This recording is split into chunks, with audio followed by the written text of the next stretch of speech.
अस्सलाम वालेकुम। सेठी से सवाल के साथ मैं हूँ सैयदा आयशा नाज। मेरे साथ मौजूद है नजम सेठी साहब। अस्सलाम वालेकुम। सेठी साहब, लगता था कि जिन जो है वो बोतल में बंद हो जाएगा और मामला सुलझ जाएगा, लेकिन सुलझने के बजाय हमने पिछले हफ्ते जो शो किया उलझता ही उलझता जा रहा है और इंटरेस्टिंग ट्विट्स आ रहे हैं। मैंने कहा था ना बोतल टूट जाएगी। हाँ, आपने कहा था बोतल टूट जाएगी, वापस नहीं जाएगा। हाँ, लेकिन ट्विस्ट ऐसे आए हैं कि समझ नहीं आ रही मामला किधर जाएगा। और आपने जो कमीशन के सरबराह मुकर्रर किए गए थे उनके हवाले से भी एक प्रेडिक्शन की थी। उन्होंने क्या किया वो बाद में उसकी तरफ आते हैं, लेकिन आपने क्या कहा था वो शामिल करेंगे जी। अच्छा, लेकिन जो जज रिटायर्ड जज हेड कर रहे हैं वो कुछ भी नहीं कर सकेंगे? वो कुछ भी नहीं कर सकेंगे। उनका ट्रैक रिकॉर्ड ये है कि उन्होंने आज तक किसी किस्म की कंट्रोवर्शियल फैसला ही नहीं किया, और वो हमेशा जिन्होंने मरम पट्टी कर देने और इधर कट के इधर लै जाते हैं। अच्छा, जिलानी साहब का ब्यूटी यही है कि is a non controversial. Okay, अच्छा, वो नॉन कंट्रोवर्शियल है, लेकिन उनकी माजरत पर कंट्रोवर्सी क्रिएट होगी कि उन्होंने TORs पर माजरत की है या उन पर दबाव आया है। फिर उन्होंने माजरत कर ली, तो पता नहीं अब ये माजरत से पहले हुआ या बाद कि सुप्रीम कोर्ट ने सू मोटो ले लिया। अब आप ही हमें इस पर रहनुमाई करके बता सकते हैं कि जजेस ने, इस्लामाबाद हाई कोर्ट के जजेस ने प्रेशर आने पर ख़त लिखा और उसके बाद भी जो कुछ हो रहा है, क्या वो प्रेशर की वजह से हो रहा है? आयशा, देखिए, जब ये नॉमिनेशन हुई तो उस वक्त आपने पूरी नहीं क्लिप दिखाया, मगर पूरे क्लिप में अगर आप दिखाते तो मैंने उसमें ये कहा था कि ये कमीशन कहीं नहीं जाएगी, इसमें से कुछ नहीं निकलेगा। यहाँ तक मैंने ये भी प्रेडिक्ट किया था कि वो ये कहेंगे कि जी एविडेंस कोई नहीं मिली। बातें ज़रूर सुनने में आ रही हैं, प्रेशर ज़रूर होगा और है, मैं भी रहा हूँ, मुझे पता है ये चीज़ें होती हैं, मगर कोई एविडेंस नहीं है कि ये जो कहा जा रहा है ऐसे ही हुआ या किसी को इसमें मुल्ज़िम करार दिया जाए। अच्छा। इसलिए मैंने कहा था ये एक शो के लिए है, मगर ये कहीं जाएगी नहीं, यहाँ से कोई बात निकलेगी नहीं। अच्छा, अब बात यह है कि मेरा ख्याल है कि यही एक आम आवाम में भी यही तासुर था कि ये कमीशंस, इसकी भी मैंने जिक्र किया था, ये कमीशंस कहीं नहीं जाती, इसलिए कि बनाई जाती हैं ताकि इसको फ्रीज में डाल दिया जाए। ये भी मैंने कहा था। मेरा ख्याल है आफ्टर ऑल वो उनका एक साहिबजादे हैं, वो भी एक वकील हैं, और वो भी मैंने सुना है कि वो 300 के करीब जो वकला हजरात ने साइन किया कि जी सुओ मोटो होना चाहिए, ये होना चाहिए, तो उससे उनका भी है। तो मेरा ख्याल है जब ये सारी बातें सुनी होंगी जज साहब ने, और आज मैंने सुना है कि चीफ जस्टिस साहब ने भी इशारा किया है कि शायद जिलानी साहब के ऊपर कोई प्रेशर आया है सोशल मीडिया का या फैमिली का या वकला हजरात की जो कम्युनिटी है इनका, तो उस वजह से उन्होंने सोचा कि इस किस्म की चीज़ में ना ही जाया जाए तो बेहतर है। मेरा ख्याल है इसमें वज़न है। जब उन्होंने सोचा कि ये तो कोई बात कहीं और जा रही है और अभी लोग मुतमईन नहीं हैं, और मेरे इस कमीशन को हेड करने के ऊपर भी बहुत से सवाल खड़े हो जाएंगे और मेरे ऊपर भी प्रेशर आना शुरू हो जाएगा, और मैंने तो कोई ऐसी बात करनी नहीं है, तो और ना ही इसके TORs इस किस्म के हैं जिसका हवाला भी उन्होंने दिया। तो मेरा ख्याल है उन्होंने सोचा बेहतर यही है कि मैं तो नॉन कंट्रोवर्शियल आदमी हूँ, मगर ये जो कमीशन है और ये जो मौजू है, ये जो सब्जेक्ट है, ये बहुत कंट्रोवर्शियल है, तो इसमें से कंट्रोवर्सी अवॉइड करना बड़ा मुश्किल हो जाएगा। So I think he stayed clear of it, and as per his reputation he doesn't like getting into controversial issues, तो that's why he stepped out. और जब उन्होंने स्टेप आउट किया तो फिर चारा कोई नहीं था, because then the chief justice had to take suo motu notice.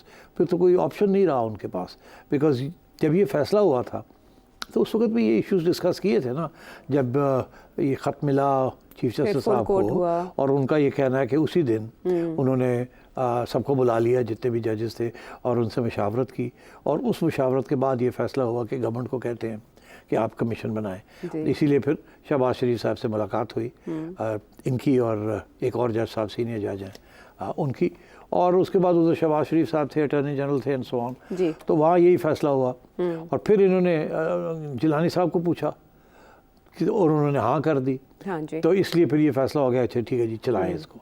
मगर जब जिलानी साहब ने वापस ले लिया फैसला अगले दिन, तो फिर और ऑप्शन नहीं था, बिकॉज कमीशन तो बन नहीं सकती थी, वो तो आइडिया ऑफ कमीशन ही उड़ा दिया जिलानी साहब ने। अच्छा। तो फिर ये आई थिंक ये फैसला हुआ कि अब हमें कुछ कर, और डिमांड भी है वकला हजरात की और PTI की भी, और प्रेशर है ना यार। PTI is not just PTI, PTI इस वक्त एक मेजॉरिटी पार्टी है ऑन द ग्राउंड, और उनकी बड़ी हमदर्दियाँ हैं जुडिशरी के अंदर भी और अफवाज पाकिस्तान में भी और बाकी रियासत के इदारों में भी, और जुडिशरी के अंदर खासूसन ये मैं कब से कह रहा हूँ कि जुडिशरी के अंदर खसूसन उनके बड़े सपोर्टर्स हैं, और हर बंदे की अपनी एक सियासी सोच होती है, तो उनके है सियासी सोच, तो इसलिए उनके लिए हमदर्दी भी है, और इसलिए मेरा ख्याल था कि ये फिर इनका भी ये पोजीशन ये आई कि हमें ये खुद ही करना पड़ेगा जी, और हमें एक सुओ मोटो लेना पड़ेगा, तो उन्होंने अब ले लिया सुओ जी। मोटो। और उसमें उन्होंने ये उज़र भी पेश किया कि फुल कोर्ट उन्होंने क्यों तश्कील नहीं दिया, लार्जर बेंच उन्हें क्यों बनाना पड़ा, उन्होंने कहा कुछ जजेस मौजूद नहीं थे। लेकिन बाद में समाअत 29 अप्रैल तक मुलतवी भी कर दी, कुछ उन्होंने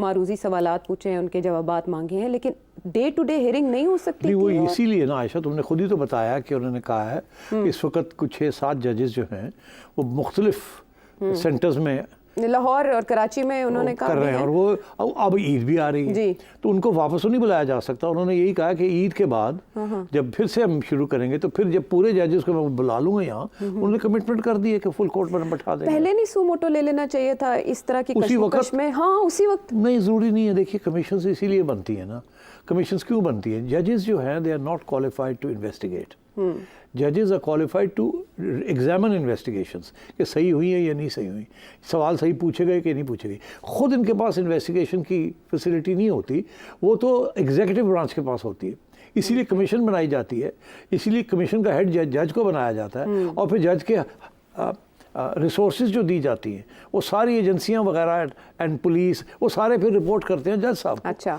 तो इसलिए जैसे वो पनामा में हुआ। एग्जीक्यूटिव और जुडिशरी मिल के कमीशन बनती है, और आम तौर पे मोस्टली रिटायर्ड जजेस ही लिए जाते हैं ताकि कंट्रोवर्सी ना हो। अच्छा, तो मैं समझता हूँ वो फैसला सही था, मगर उस फैसला जो है वो इन हालात में लोगों ने एहसास कर लिया कि इससे तो कोई बात नहीं बनेगी, पता नहीं कोई बात निकलती भी है बाहर के नहीं, ठीक है, पता नहीं हेयरिंग्स कैसे होंगी, क्लोज डोर में होंगी नहीं होंगी। यहाँ तो प्रेशर आएगा ना। पहला प्रेशर ये आया कि सुओ मोटो लें, दूसरा प्रेशर ये आया कि फुल कोर्ट हो, अब तीसरा प्रेशर क्या आएगा? वो ये आएगा कि जी ओपन कोर्ट में इसकी कंडक्ट किया जाए, समाअत की जाए इसकी। ऑलरेडी ओपन कोर्ट में तो ही हुई, मैं, लेकिन और अब- क्योंकि चीफ जस्टिस साहब ने ऑलरेडी एक प्रैक्टिस कर दी है शुरू, हाँ, तो फिर तो ये मुश्किल हो जाएगा ना ये कहना कि इसको इन कैमरा करेंगे, ठीक है, क्योंकि जो सारा जो पुश बैक, ये 6 जजेस, उसके बाद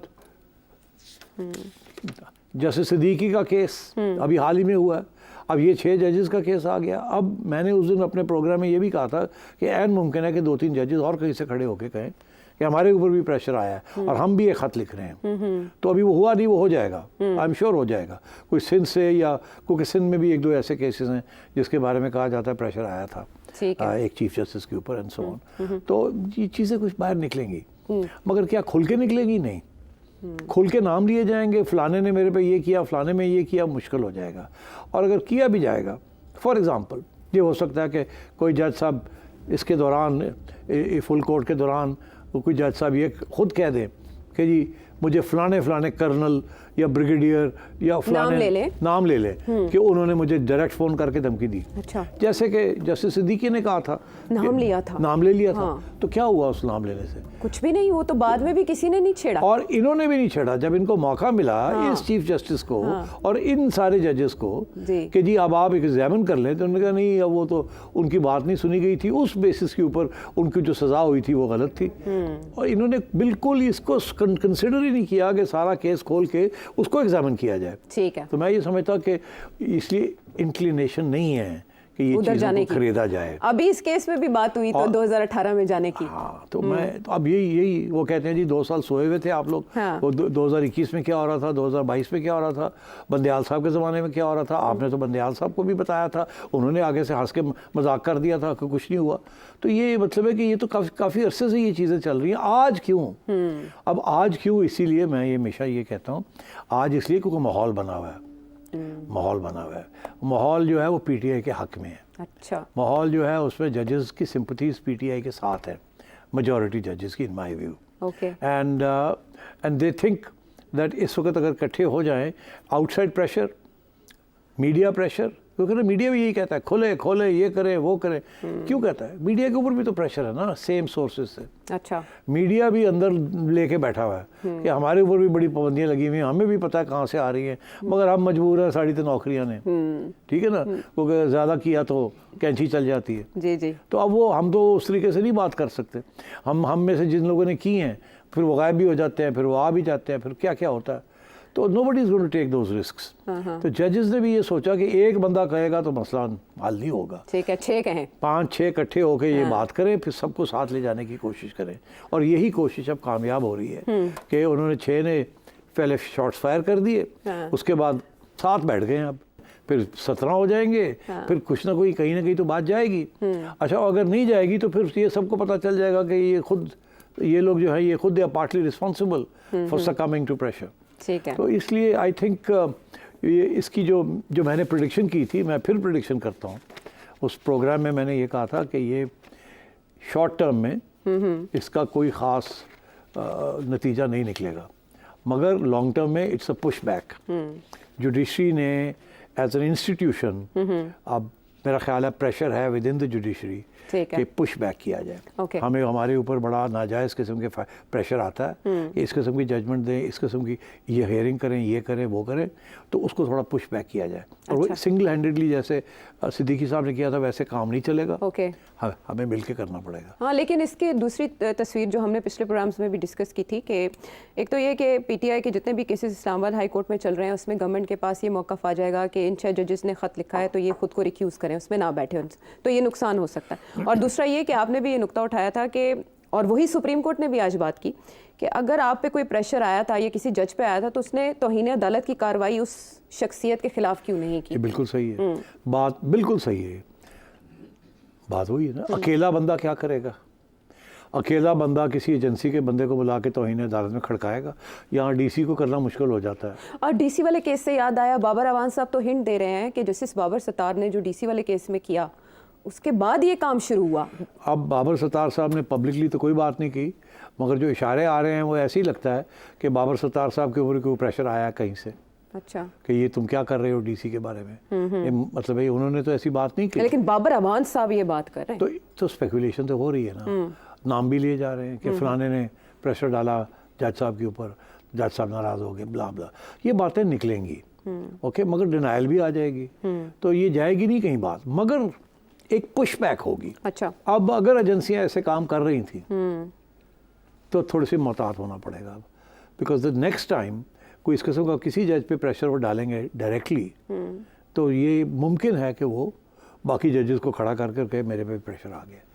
तो ये समझता हूँ, इसको मैं कहता हूँ इंस्टीट्यूशनल पुशबैक। तो इस पुशबैक में सुप्रीम कोर्ट साथ देगी, इस्लामाबाद हाई कोर्ट का, और फुल कोर्ट बनेगा और उसका कोई ना कोई कंक्लूजन निकलेगा। वो पुशबैक का कंक्लूजन निकलेगा। अच्छा, कि जी जिसके ऊपर आगे से कुछ आएगा वो फौरन इतला करे चीफ जस्टिस को या सुप्रीम जुडिशल काउंसिल को खत लिखे, और अगर नहीं करेंगे तो बाद में एंटरटेन नहीं किया जाएगा, उसी वक्त लिखे विद एविडेंस कि आपके साथ हुआ क्या है, ताकि एटलीस्ट मीडिया में तो आए, पब्लिक में तो ये आए कि प्रेशर आ रहा है।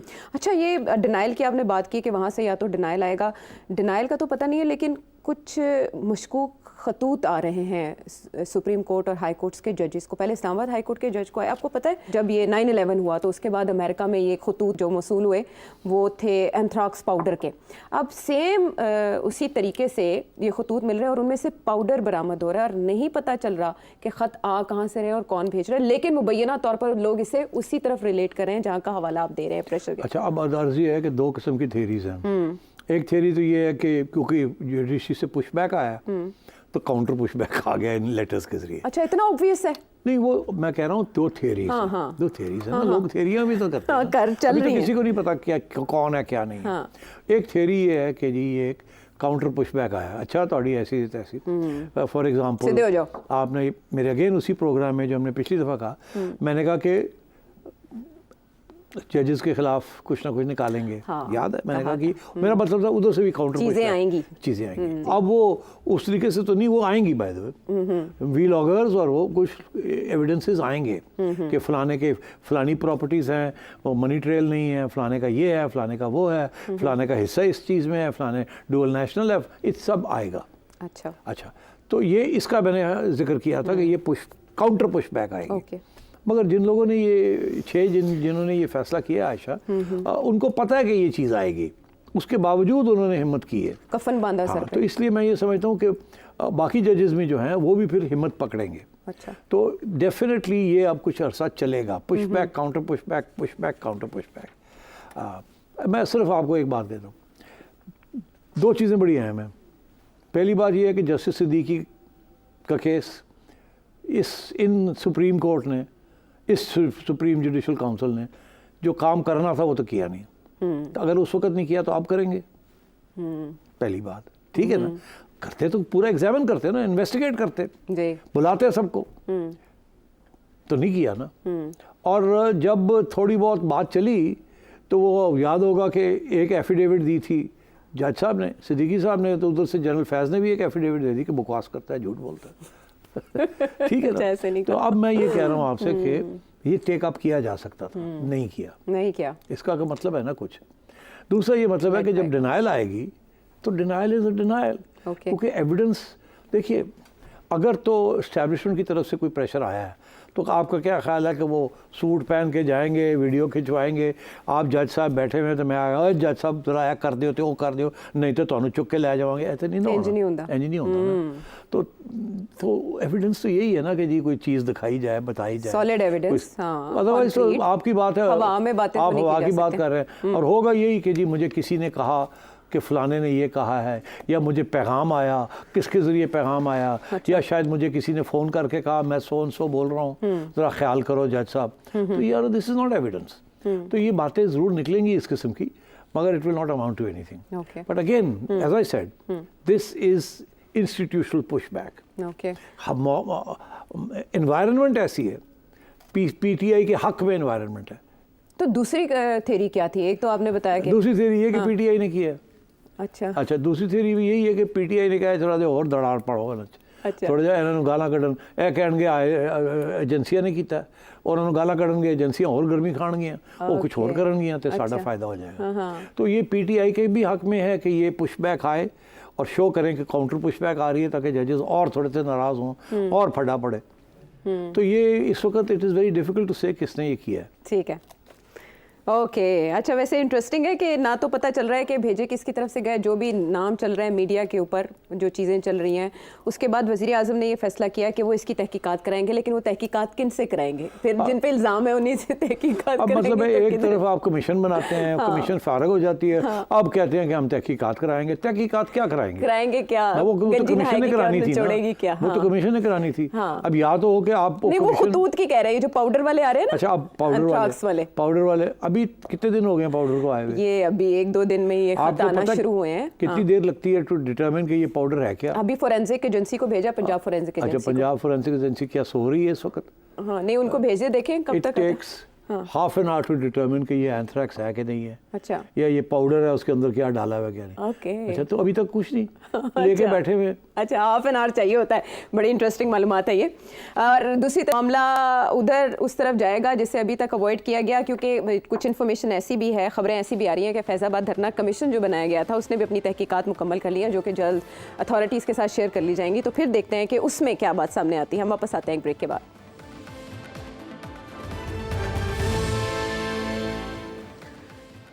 Welcome back to the show. इस हफ्ते की जो सबसे बड़ी खबर थी ना, जिसको पाकिस्तान तहरीक इंसाफ के हलकों ने बड़ी पुरुमीदी के साथ लिया, वो तोशाखाना केस में सज़ाओं का मुअत्तल होना। और ये लीड स्टोरी बनी और पब्लिश हुई, और एक उम्मीद पैदा हो गई पीटीआई के हलकों में कि इमरान खान साहब ईद से पहले उनके दरमियान हो सकते हैं। लेकिन उसमें साइफ़र केस में अभी भी वो अरेस्टेड है। दूसरी तरफ साइफ़र केस में भी हमने देखा कि इस्लामाबाद हाई कोर्ट का लहजा ना सिर्फ नरम था, बल्कि ऐसे इशारे मिल रहे हैं जैसे इनको रिलीफ मिल सकता है साइफ़र केसेस में। इलेक्शन से पहले आपने प्रेडिक्ट किया था कि तेज़ी से सज़ाएँ होंगी, और सज़ाएँ हो गई। अब ईद से पहले जो इशारे मिल रहे हैं, इमरान खान साहब के वकील का भी ये कहना था कि किसी एक को ईदी मिलनी चाहिए।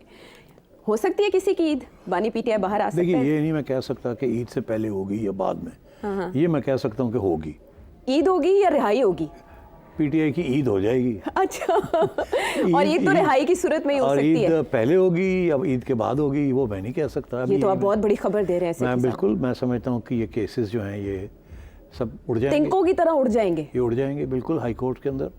फिर ये अपील्स जाएंगी सुप्रीम कोर्ट में। अच्छा, फिर वहाँ थोड़ी अरसे के लिए टिके रहेंगे।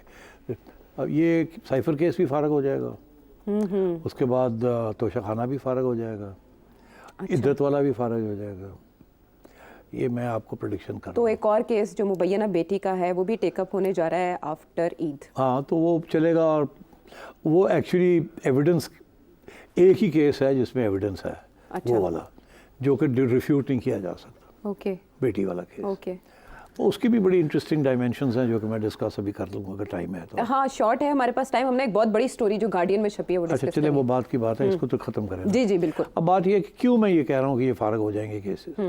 मैं इसीलिए कह रहा हूँ क्योंकि जिस जल्दी में ये बनाए गए थे और कन्विक्शंस की गई थी, उससे बहुत से लूप होल्स छोड़ दिए गए जी। और मेरा ख्याल है उस वक्त एक मकसद था उनका कि इलेक्शन से पहले नॉकआउट किया जाए खान साहब को, एक मैसेज दिया जाए cross the board that he is not there in the political actually arena. Message आवाम ने उल्टे तरीके से सुनी। वो नून लीग वाले कहते हैं ना, राना सनाउल्लाह साहब ने आज बड़ी इंपॉर्टेंट बातें दो कही हैं। एक उन्होंने कहा जी कि वो जो कन्विक्शंस हुई हैं इलेक्शन से पहले, जी जी, वो एक्चुअली खान साहब के हक में गई हैं, हमारे खिलाफ गई हैं। ये आज कहा उन्होंने। जी बिल्कुल, उन्होंने ऐसे ही कहा, उन्होंने तनकीद की है। और फिर उन्होंने उनसे पूछा गया कि केसेस का क्या होगा, उन्होंने कहा केस इतने कमज़ोर थे, फजूल केसेस ये थे, ये तो ख़त्म होने ही होने हैं। तो अब बात तो समझ आ गई ना जी कि इतनी जल्दबाजी, जो मकसद था वो यही था, कन्विक्शन करना तो बाद की बात थी, वो तो बाद में भी हो सकती थी। पक्का केस करके कन्विक्शन करते तो 2 महीने के बाद भी कर सकते थे, जेल में तो रखा हुआ था आपने, तो बेल तो आपने कैंसिल की हुई थी, बेल तो मिल नहीं रही थी, मगर आपने जल्दबाजी की कि जज ने क्या मोहर ला, जल्दी कर, ख़त्म कर दो, करता उन्हें। मगर वो खड़ा नहीं हो सकता ना, जब हाई कोर्ट में जाते हैं जहाँ ड्यू प्रोसेस होती है, हर चीज़ की एक्सप्लेनेशन देनी पड़ती है, सवाल जवाब होते हैं, तो वो तो फिर बड़ा मुश्किल हो जाता है। So it was very clear to me कि ये किया जा रहा है फॉर द इलेक्शन, और उसके बाद ये चैलेंज हो जाएंगे, एंड वो हो रहा है। और आप देख ही रहे हैं जज हजरात किस किस्म की बातें कर रहे हैं, उनकी जो सिंपथीज़ हैं वो कम्प्लीटली इमरान खान के साथ है, और खान साहब भी बड़े रिलैक्स्ड हैं। अच्छा, ये कहीं देखिए सिंपैथीज़ आपने बताया कि मुख्तलिफ जो हल्के हैं उनके अंदर ज़्यादातर पीटीआई के लिए हैं, लेकिन इस्टेब्लिशमेंट का एक मौक़िफ़ आप बहुत अरसा प्रोग्राम्स में बताते रहे हैं कि वो नहीं चेंज हुआ। क्या इस्टेब्लिशमेंट किसी प्रेशर में आई है? कि राना सनाउल्लाह साहब ने तो बड़ी वाज़ेह तौर पे ये बात कही है, मगर उन्होंने साथ साथ एक और बात भी तो कही है ना। क्या? उन्होंने ये कहा, किसी ने पूछा कि क्या मोहसिन नकवी साहब प्राइम मिनिस्टर बन सकते हैं, तो उन्होंने कहा क्यों नहीं बन सकते। मतलब है वो इस वक्त इतने ओहदे लेके बैठे हुए हैं, हाँ। और इशारा हम सब का एक ही है कि उनके रहनुमा जो हैं उनके, वो ऑल पावरफुल हैं और वो जो चाहें वो करवा सकते हैं। तो मोहसिन नकवी साहब प्राइम मिनिस्टर भी बन सकते। ये मतलब है एक indirect push back to the establishment. अब इसका ये मतलब हो गया कि नून लीग के अंदर भी बेसिकली 2 ग्रुप्स हैं। एक वो ग्रुप है जो इस्टेब्लिशमेंट के साथ काम करना चाहता है और अक्खा बंद करके करी जा रहे हैं, ठीक है, ये नहीं सोचता कि आगे जाके इनके साथ क्या होगा। और तारीख बताती है ना कि इस्टेब्लिशमेंट प्यार मोहब्बत से नहीं काम करती, इस्टेब्लिशमेंट इंटरेस्ट से काम करती है। जैसे रियासत होती है ना, रियासत के मोहब्बत नहीं होती, दोस्तियाँ नहीं होती, मफादात होते हैं। हाँ, उनके मफाद होता है। आज आपके साथ काम कर रहे हैं, कल आपकी छुट्टी करा के किसी और के साथ काम कर लेंगे। यही तारीख हमें बताती है। बेनज़ीर नवाज शरीफ, बेनज़ीर नवाज शरीफ, इमरान खान नवाज शरीफ, नवाज शरीफ शहबाज शरीफ, शहबाज शरीफ नवाज शरीफ। अच्छा। तो मतलब है आप देख ही रहे हैं। तो मैं समझता हूँ कि ये सिचुएशन उस किस्म की चल रही है। अब क्योंकि काउंटर प्रेशर पहली दफ़ा आया है, इससे पहले काउंटर प्रेशर नहीं आया एस्टैब्लिशमेंट के ऊपर। अब अदलिया की तरफ से और पीटीआई की तरफ से ठीक ठाक काउंटर प्रेशर आ रहा है, वकला आज़ाद की तरफ से आ रहा है, सिविल सोसाइटी की तरफ से आ रहा है। इलेक्शन सबसे बड़ा काउंटर प्रेशर था, पुश बैक था। तो जब ये होता है ना, तो ट्रेनिंग होती है एस्टैब्लिशमेंट की कि वो ड्राइंग बोर्ड फिर खोल लेते हैं। अच्छा, और तो फिर एग्जामिन करते हैं, अच्छा हमने जो अजम्पशंस बनाए थे कि हमारा ख्याल था ऐसे होगा, हम ये करेंगे, ये अब वो गड़बड़ होगी उसके अंदर। अच्छा, वॉर प्लान यही होते हैं ना, जब वॉर हो रही होती है तो आप प्लान करते हैं, हम ये करेंगे, वो ये करेंगे, वो ये करेंगे।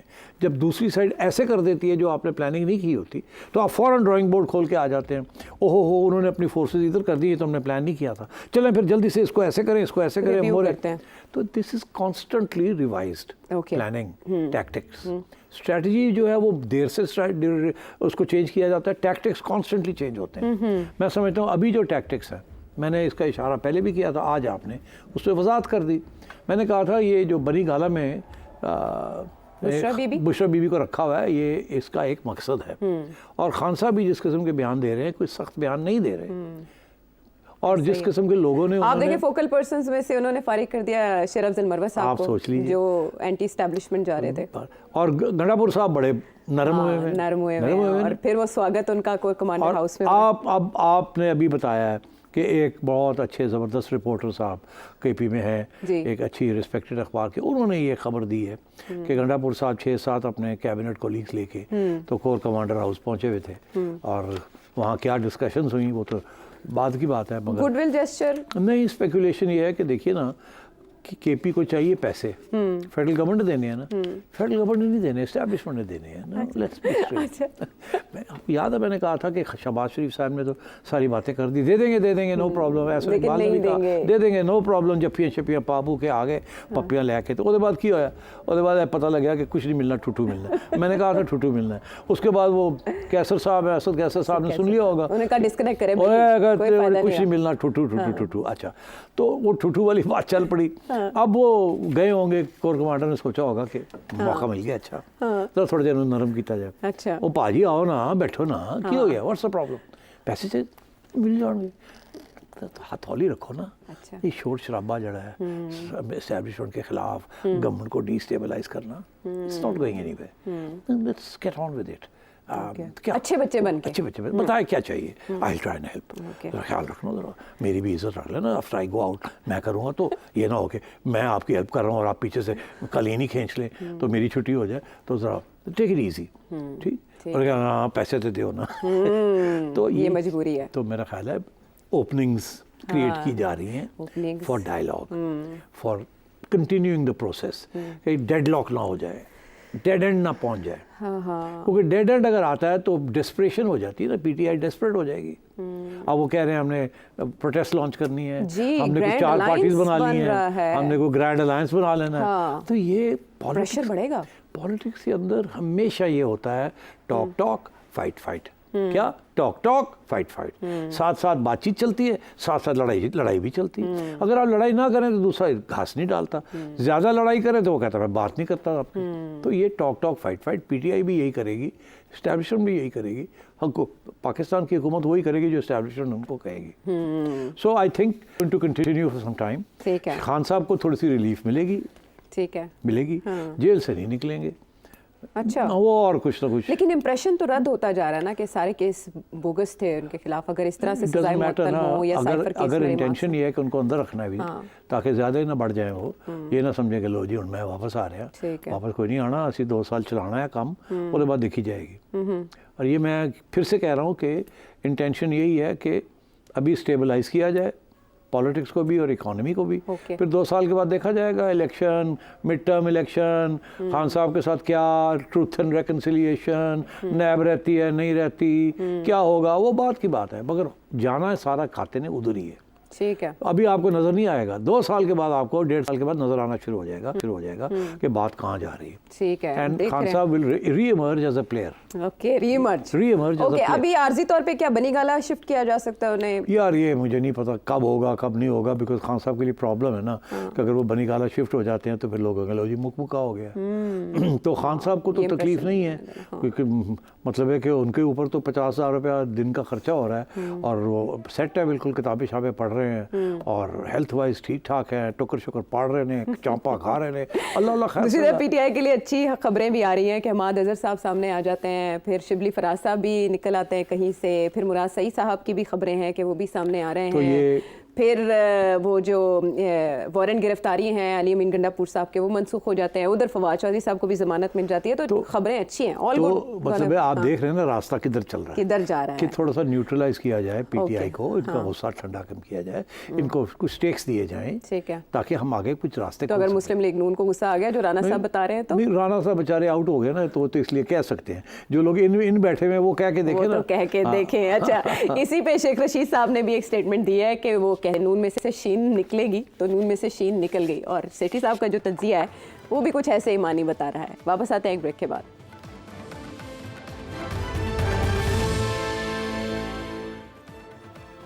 शो में एक बार फिर खुश आमदेद। नजम सेठी साहब, गुज़श्ता दिनों जब पाकिस्तान में दहशतगर्दी की एक बड़ी लहर आई और उसके नतीजे में हमारी बहुत सी जानें मज़ीद ज़ाया हुई, तो आपने तबसरा करते हुए कहा था कि यू हैड इंफॉर्मेशन कि उसमें इंडिया का हाथ है।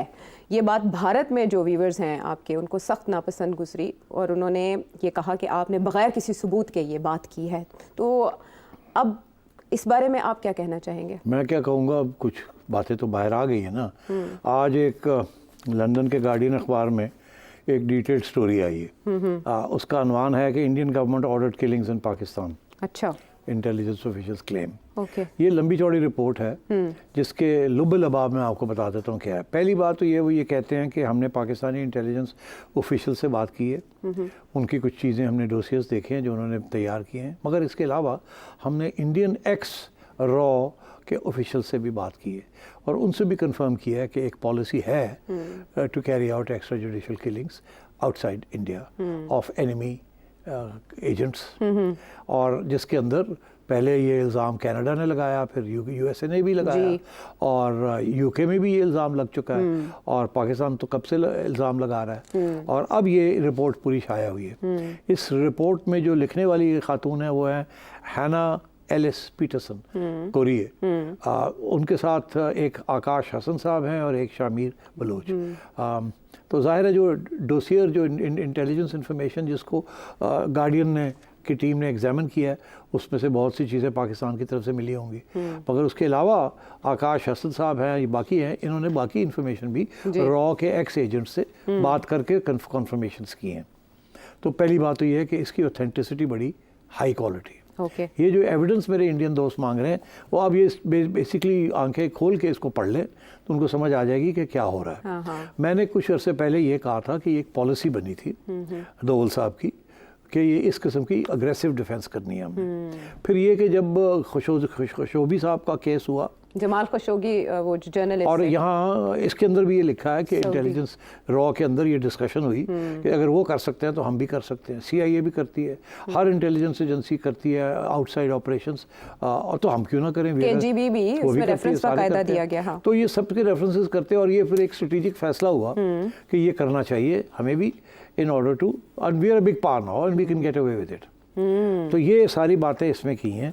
इसके जो लुब्बे लबाब है कि कोई 2020 से लेके 2024 तक कोई 21 किलिंग्स हुई हैं पाकिस्तान के अंदर, जिसके अंदर सस्पेशन ये है कि इंडियन इंटेलिजेंस ने वो ऑर्गेनाइज की हैं। दूसरा पॉइंट ये है कि ये इंडियन इंटेलिजेंस ऑपरेट कर रही है from Dubai and from Mauritius and from Nepal etcetera. वहाँ से भी इनके सेफ हाउसेज हैं जहाँ से ये लोग ऑपरेशंस कंडक्ट करते हैं इस किस्म। ठीक है। तीसरी चीज़ ये है कि पाकिस्तान के अंदर ज़्यादातर अफगान या पाकिस्तानियों को ही रिक्रूट करके ये काम करवाया गया। चौथी बात ये है कि जो जिनको टारगेट किया गया दे आर मेंबर्स और एक्स मेंबर्स ऑफ लश्कर तैयबा या हिजबुल मुजाहिदीन, क्योंकि वो कश्मीर के अंदर they were the main terrorist organisations as designated by India. तो उनके ऊपर यहाँ जो किलिंग्स हुई हैं they were targeted by for those reasons. जिस तरीके से सिखों के खिलाफ कैनेडियन सॉइल पे जो हुआ किया। तो ये 20 केसेस हैं जिसकी डिटेल्स इसमें दी गई हैं। जाहिद अखुंड का केस है और उसके बाद कराची में केसेस हैं अफगान नेशनल्स के ज़रिए, और उसके बाद ज़हूर मिस्त्री का शाहिद लतीफ़ है कमांडर ऑफ जैश मोहम्मद, उसका केस है। इसी तरीके से बशीर अहमद पीर है कमांडर ऑफ हिजबुल मुजाहिदीन। अच्छा, ये नेटवर्क वाया दुबई चलाया जाता है, UAE? वो ये यहाँ इसमें ये है कि ये ऑब्वियसली इंडिया के अंदर तो पाकिस्तानी जा नहीं सकते, किसी को पैसे देने हैं, किसी को समझाना है, तो वो Dubai is a safe place, Nepal is a safe place, Afghanistan is also, Afghanistan is not so safe because वहाँ इंडिया का इस वक्त इम्प्रिंट इतना नहीं है। पहले ज़माने में था, दाऊद के ज़माने में या करज़ई के ज़माने में, अब नहीं है। अब imprint Dubai and also Mauritius, Nepal is always been an imprint, मगर वहाँ पाकिस्तानीज भी ऑपरेट करते रहे और इंडियंस भी ऑपरेट करते रहे। तो वो बॉर्डर क्रॉसिंग्स आसान है वहाँ एंड सो ऑन। मगर यहाँ इसमें तो मेन इशू उन्होंने यही कहा कि दुबई में। फिर उन्होंने कोट किया है कि अजय सानी साहब जो कि एग्जीक्यूटिव डायरेक्टर है of the institute for conflict management in Delhi, वो उनका भी यही कहना है कि उन्होंने जो स्टडी किया है, ये जो 20 किलिंग्स हुई हैं पाकिस्तान, वो भी ये शक समझते हैं कि शक यही पड़ता है कि रॉ के ज़रिए ये सब कुछ हुआ है। एविडेंस तो देखिए नहीं मिलती नहीं है ना।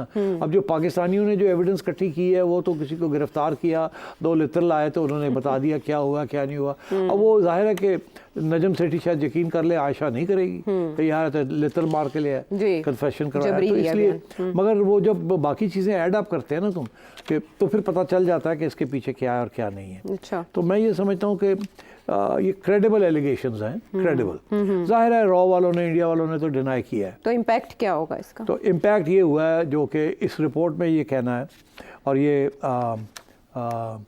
कि इसके बाद थोड़े से मोहतात हो गए हैं। अच्छा। क्योंकि कैनेडियंस ने पुश बैक किया है, अमेरिकनों ने पुश बैक किया है, यूके ने पुश बैक किया है, और अब ये जो गार्डियन में जो आर्टिकल आया है ये पाकिस्तानी पुश बैक है। पहले इंडिया एक्यूज करता रहा पाकिस्तान को, पाकिस्तान के पास सबूत हैं कि इंडियंस पाकिस्तानी सॉइल पे। नहीं, मैं कुछ और कह रहा हूँ। मैं ये कह रहा हूँ कि कनेडियन प्राइम मिनिस्टर ने पुश बैक किया, जस्टिन ट्रूडो, अमेरिकनों ने भी किया है, यूके वालों ने भी किया है। पाकिस्तान की बात कौन सुनता? पाकिस्तान पुश बैक कर ही नहीं सकता, because Pakistan is part of the conflict है ना। उनकी तो कॉन्फ्लिक्ट नहीं है उनकी रियासतों की इंडिया के साथ, पाकिस्तान की तो कॉन्फ्लिक्ट है, इसलिए पाकिस्तान की बात कोई नहीं मानेगा। तो ये पुशबैक फिर कैसे हुआ? ये पुशबैक इसलिए हुआ है फ्रॉम पाकिस्तान साइड, क्योंकि यूके के एक क्रेडिबल अखबार में स्टोरी छपी है जिसके अंदर एक गोरी भी है, उसने भी सारी एग्जामिनेशन की है। और ये भी मैं आपको बता दूं कि ये स्टोरी छप नहीं सकती थी विदाउट एडिटोरियल कंट्रोल। गार्डियन के एडिटर्स ने स्टोरी को बहुत तरीके से गौर से देखा होगा जब ये लिखी गई, बहुत से सवाल पूछे होंगे, फिर अनऑफिशियली ब्रिटिश इंटेलिजेंस से भी अनऑफिशियली बात की होगी कि इसमें जान है इसके अंदर कि नहीं है, फिर जाके ये स्टोरी छपी है। तो ये this is the way editors work, this is the way a responsible newspaper like the guardian works. तो पाकिस्तान अगर यहाँ बैठ के प्रेस कॉन्फ्रेंस करता तो किसी ने नहीं बात माननी थी, मगर अब क्योंकि ये गार्डियन के अंदर छप चुका है और इतनी डिटेल्ड स्टोरी है, डिफरेंट इंसिडेंट्स हैं, और मैं आपको बताऊं ये चेक एंड क्रॉस चेक हुआ है सारा कि इसमें जान है इन एलिगेशंस के अंदर, इसलिए। और यहाँ उन्होंने आखिर में बड़ी इंपॉर्टेंट दो बहुत अहम लोगों के नाम लिए हैं इस स्टोरी के अंदर। एक है Walter Ludwig, political scientist at King's College London. King's College London के अंदर बाय द वे टेररिज्म के ऊपर पूरा कोर्स है। और वो ये कहता है कि ये मोदी की फॉरेन पॉलिसी का हिस्सा है। और फिर डैनियल मार्की, जिसके बारे में पाकिस्तानी जानते हैं, is a senior advisor at the United States Institute of Peace in Washington DC, वो भी यही कह रहा है कि ये है, इसमें पूरी पॉलिसी है इसमें। और फिर वो सीनियर फॉर्मर रॉ ऑफिशियल को भी कोट कर रहे हैं कि ये है एजेंसी रॉ को ये कहा गया कि ये आप करें, और वो खुद एडमिट कर रहा है। तो इसलिए मैं ये समझता हूँ कि मैंने क्या जवाब देना था अपने इंडियन दोस्तों को, जवाब अब उनको मिल गया है फ्रॉम क्रेडिबल सोर्सेज। और इसमें लिखा है कि रॉ का ये विंग जो है वो डायरेक्टली प्राइम मिनिस्टर ऑफिस से कंट्रोल होता है। एब्सोल्युटली। वो तो खैर देखिए, वो सिर्फ पाकिस्तान ही है जहाँ हमारा टॉप एजेंसी जो है वो प्राइम मिनिस्टर इंडिपेंडेंट है, वो इंडिपेंडेंट। अच्छा, ये तो अच्छी बात है ना। मगर वहाँ जो है प्राइम मिनिस्टर ऑफिस ही कंट्रोल करता है। हाँ, तो अब देखना ये है कि अब इसके बाद इंडियन गवर्नमेंट का क्या मौक़िफ़ आता है। वो तो डिनाई कर दिया उन्होंने। हाँ, नहीं, ऑफिशियल्स ने किया। इंडियन गवर्नमेंट, अगर नरेंद्र मोदी जी एक बार फिर इलेक्शंस में जा रहे हैं तो वो इस पर क्या कहते हैं? तो उसके लिए कुछ नहीं कहेंगे, वो आगे पॉलिसी क्या होगी, क्या ये कंटिन्यू करेगी पॉलिसी या अभी थोड़ा सा हॉल्ट हो जाएगा। अच्छा। मेरा ये असेसमेंट है हॉल्ट हो जाएगा। इट्स टू हॉट, प्रेशर आएगा, अभी हॉट है, ये हॉट केक है ये। इस वक्त इसको हाथ जो लगाएगा वो हाथ जल जाएगा।